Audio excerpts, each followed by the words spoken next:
नमस्कार मित्रांनो, आज आपण आलो आहे पुण्यामधील प्राचीन व महत्त्वपूर्ण वास्तूला म्हणजे पुण्यामधील शनिवार वाड्याला भेट देण्यासाठी। वाड्याच्या बाजूलाच कार पार्किंग पाहायला मिळते। त्यानंतर समोर गेल्यावर खूप मोठे असे दोन बुरुज व त्यांच्याच आकाराचे दरवाजे पाहायला मिळतात।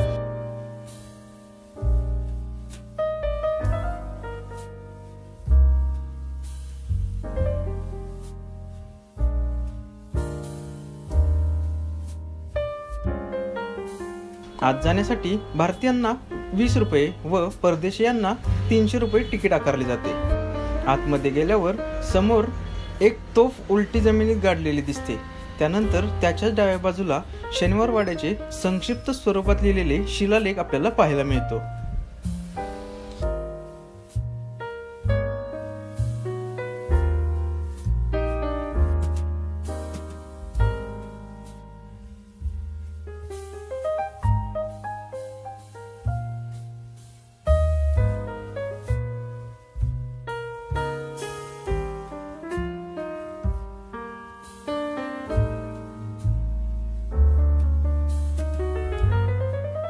त्यानंतर त्या काळच्या कारंजा पाहायला मिळतो।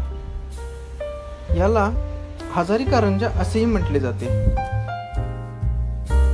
पडझड झालेल्या आत्ताच्या वाड्याच्या भिंतींचा अवशेष आपल्याला पाहायला मिळतात। असे म्हटले जाते की या वाड्यात सुमारे 1000 लोक राहायला असायचे।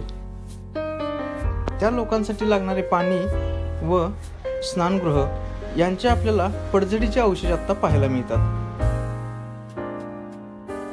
वाड्याच्या मागील बाजूस आपणास एक विहीर पाहायला मिळते। वाड्याची तटबंदी ही खूप मजबूत अशी व देखीव रेखीव स्वरूपाची आहे। या वाड्यात राणीसाठी बनवलेले महल चे अवशेष सुद्धा आपल्याला पाहायला मिळतात। वाड्याच्या भिंतीमध्ये आपल्याला घोडदळासाठी खोल्या बांधलेल्या पाहायला मिळतात। वाड्याला 4 दरवाजे आहेत।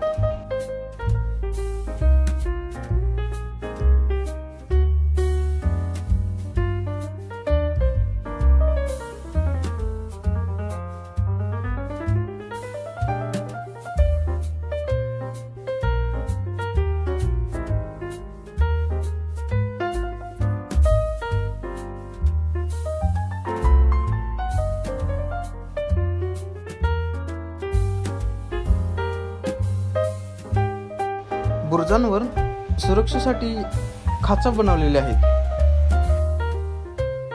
वाड्यामध्ये सध्या आपल्याला फक्त अवशेषच पाहायला मिळतात। शनिवार वाड्याचे बांधकाम ज्या दिवशी सुरू केले व वाड्याचे बांधकाम ज्या दिवशी संपले त्या दोन्ही दिवशी शनिवार असल्यामुळे या वाड्याचे नाव शनिवार वाडा असे ठेवण्यात आले।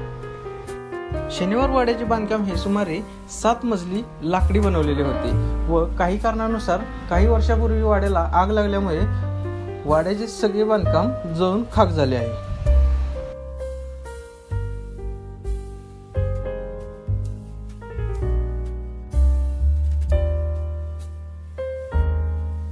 जर तुम्हाला आपला व्हिडिओ आवडला असेल तर तुम्ही नक्की व्हिडिओला लाईक करा आणि चॅनलला सबस्क्राईब करायला विसरू नका। तर चला भेटूया नवीन ठिकाणासोबत। धन्यवाद।